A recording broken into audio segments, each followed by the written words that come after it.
بسم اللہ الرحمن الرحیم۔ السلام علیکم ورحمۃ اللہ وبرکاتہ۔ جمعہ کے دن کی عظمت و فضیلت۔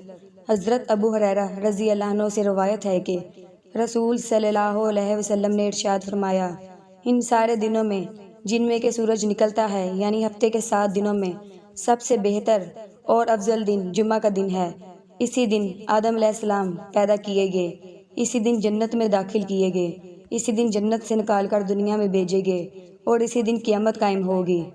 حضرت ابو ہریرہ اور حذیفہ رضی اللہ تعالیٰ عنہ بیان کرتے ہیں کہ رسول صلی اللہ علیہ وسلم نے فرمایا، اللہ تعالیٰ نے ہم سے پہلے لوگوں پر جمعے کا دن دور رکھا تو یہودیوں کے لیے ہفتہ کا دن اور عیسائیوں کے لیے اتوار کا دن تھا، اور اللہ تعالیٰ ہمیں لائے تو اس نے ہمیں جمعہ کا روز کی ہدایت دی، اور جمعہ اور اس کے بعد ہفتہ اور اس کے بعد اتوار رکھا، اور اسی طرح روز قیامت بھی وہ ہمارے پیچھے ہوں گے۔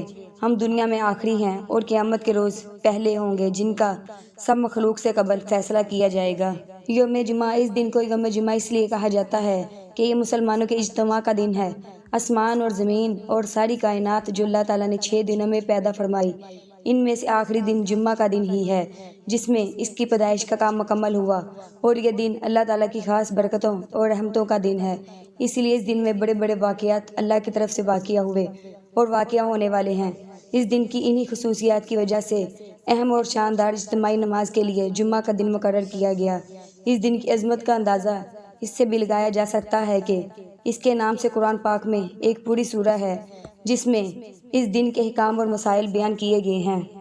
رسول صلی اللہ علیہ وسلم نے فرمایا، جمعہ کے دن ایک گھڑی ایسی ہے کہ جو مسلمان اس گھڑی میں اللہ تعالیٰ سے بھلائی کا سوال کرے تو اللہ تعالیٰ اس کو قبول کرتے ہیں، اور آپ نے ہاتھ سے اشارہ کیا کہ یہ وقت قلیل ہوتا ہے۔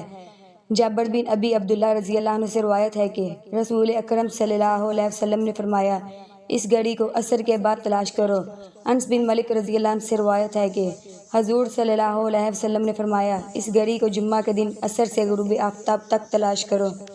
ابو ہریرہ رضی اللہ عنہ سے روایت ہے کہ نبی کریم صلی اللہ علیہ وسلم نے فرمایا، جب جمعہ کا دن آتا ہے تو فرشتے مسجد کے دروازے پر کھڑے ہو جاتے ہیں اور آنے والوں کے نام لکھتے ہیں۔